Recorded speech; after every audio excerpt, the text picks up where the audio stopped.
January 22nd, 1879.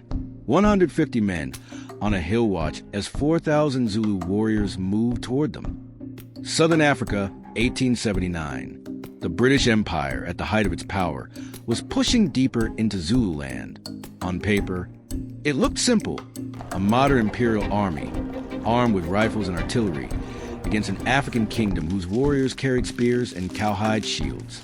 In London, the war was expected to be quick and decisive.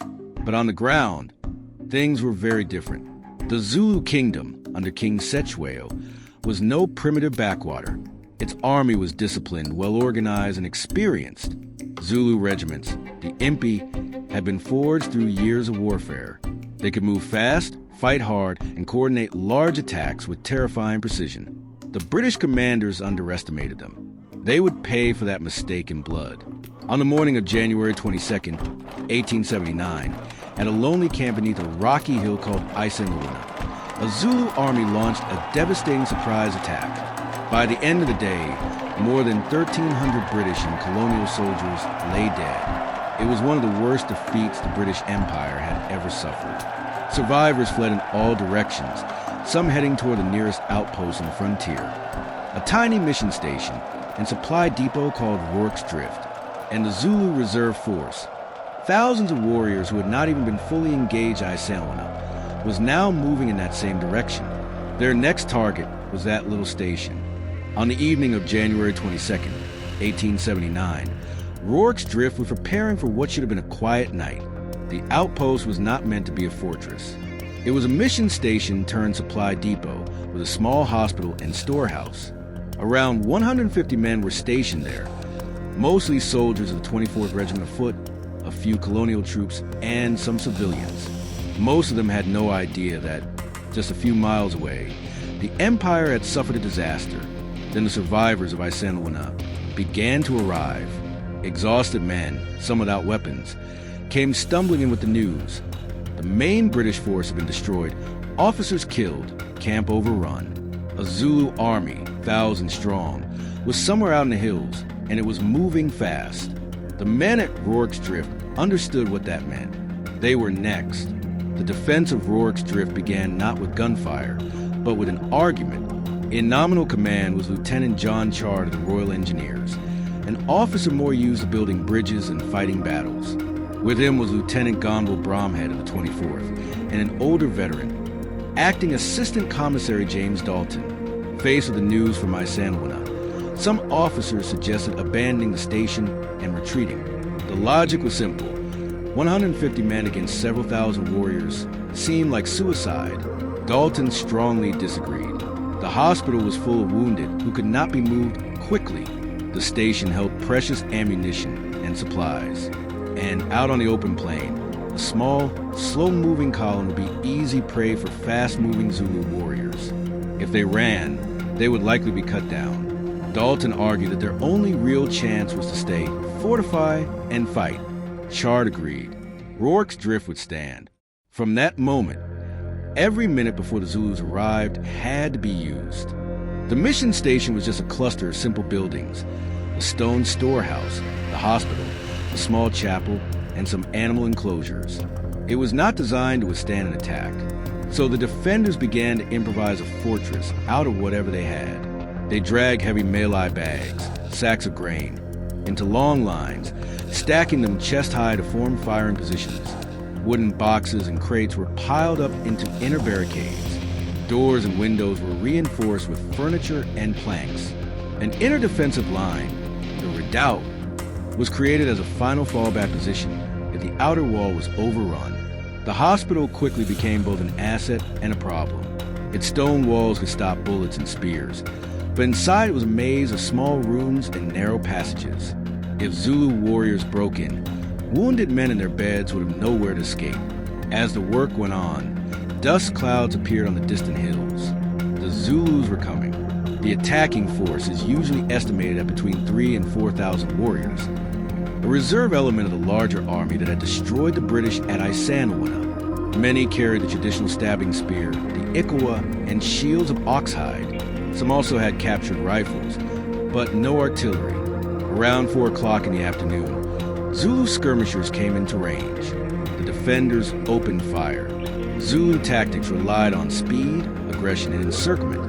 The famous Horns of the Buffalo Formation, designed to surround and crush an enemy.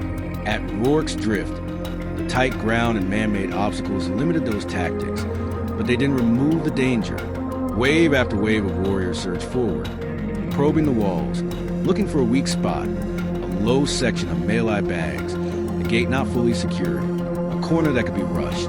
Behind the barricades, the British and colonial soldiers fired in controlled volleys with their Martini Henry rifles. These weapons were powerful and lethal, but they needed calm, practiced hands to load and fire under pressure. As the light faded, the main focus of the attack shifted to two places: the northern wall and the hospital. Inside the hospital, the battle became a series of desperate, close-quarter sieges. Wounded men lay in their beds as Zulu warriors hacked at doors and smashed holes through the wattle-in dog walls. Defenders fought room by room, using mattresses, tables, and wardrobes to barricade doorways. When one position was about to be overrun, they would fall back to the next room, often dragging patients with them. Here, men like Private Henry Hook and Private John Williams became central figures. Williams, with a small group of soldiers, began smashing holes through the internal walls, creating escape routes from one room to another. As each room was breached by Zulu warriors, defenders would pull the wounded through these makeshift passages, buying a few more minutes of survival. Hook, who had not been considered a model soldier before this battle, helped hold narrow choke points at close range, firing, reloading, and physically hauling patients out as flames and attackers closed in. Parts of the hospital caught fire. Some wounded men could not be moved in time and were killed where they lay. Others were dragged out through windows or pulled under barricades at the last possible moment. By late evening, the hospital was lost, but many of its patients had been saved and brought back to the inner redoubt. The fighting continued into the night. The station was lit by burning thatch, muzzle flashes, and the occasional flare of fire as buildings smoldered. The defenders' ammunition ran low, but never ran out. At times, Zulu warriors got close enough for hand-to-hand combat across the barricades. Eyewitness accounts describe small countercharges by the defenders, driving back attackers with bayonets when it looked as if the line was about to break. Gradually, after midnight, the intensity of the attacks began to fade. The Zulu leaders knew daylight would make their warriors easier targets, and there was always the risk that fresh British troops might arrive. Slowly, they began to withdraw. By the early hours of January 23rd, the surviving defenders realized they were still alive. They had held. When the sun rose over Rorke's Drift, the cost of that stand became clear. 17 defenders had been killed, with many more wounded. The station was scarred by bullets, fire, and shattered walls. Outside the perimeter, scattered across the field and rocks, lay the bodies of hundreds of Zulu warriors. Modern estimates suggest at least 350 Zulus were killed and many more injured. In Britain, the story of Rorke's Drift quickly became something else, a symbol. News of the disaster at Isandlwana had shocked the empire. Politicians and newspapers seized on Rorke's Drift as a much more comforting tale, a story of courage, discipline, and imperial heroism. 11 Victoria Crosses were eventually awarded for actions at the station, the most for any single engagement in British history. Chard, Bromhead, Dalton, Hook, Williams, and others were celebrated as men who stood firm against impossible odds. But modern historians also point to the darker side of what happened afterward. Some reports describe British and colonial troops moving across the field once the battle was over, killing wounded Zulu warriors to prevent them from recovering or rejoining the fight. Brutal acts like these were not unique to Rorke's Drift.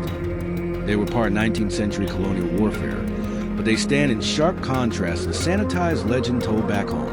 Rorke's Drift is therefore an uncomfortable story.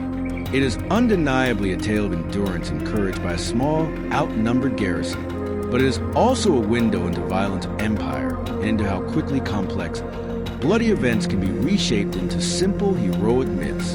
Today, the walls and foundations of Rorke's Drift still stand. Visitors can walk the line where a handful of men face thousands and ask, was this a desperate last stand for survival, or a small, brutal victory used to mask a far greater defeat? If you've stayed with me through the night at Rorke's Drift, thank you. This battle has been retold so many times that it's easy to forget the real people on both sides of the walls. The Zulu warriors and the small British garrison try and survive hour by hour. My aim here on Cyber-Theo is to go past the legend and look at what actually happened and why it still matters. If this helped you see Rorke's Drift in a new light, please take a moment to hit the like button. It really does tell YouTube that serious history is worth recommending. I'd also like to hear from you in the comments. Do you think Rorke's Drift deserves its reputation as an against all odds last stand, or has the legend grown larger than the reality? And which battle, campaign, or historical mystery would you like to see covered next? If you enjoy detailed source-based history like this, from forgotten battles to dark corners of the past, consider subscribing to Cyber-Theo. That way you won't miss the next deep dive. Thanks for watching, and I'll see you in the next story. He wasn't real.